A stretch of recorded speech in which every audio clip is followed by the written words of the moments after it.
Hi there, and welcome back to another episode of Tech Tuesday. If you haven't already, click that subscribe button and hit the bell icon so you know when we upload a new video. As always, I'm MJ, Product Support Manager here at JBS Equipment.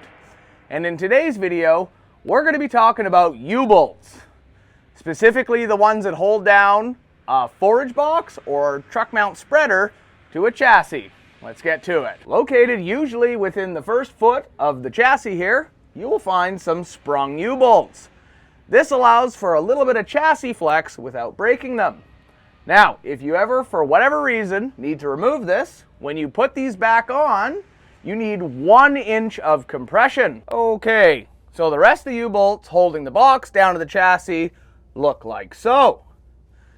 These need to be retorqued at least daily for the first week or so.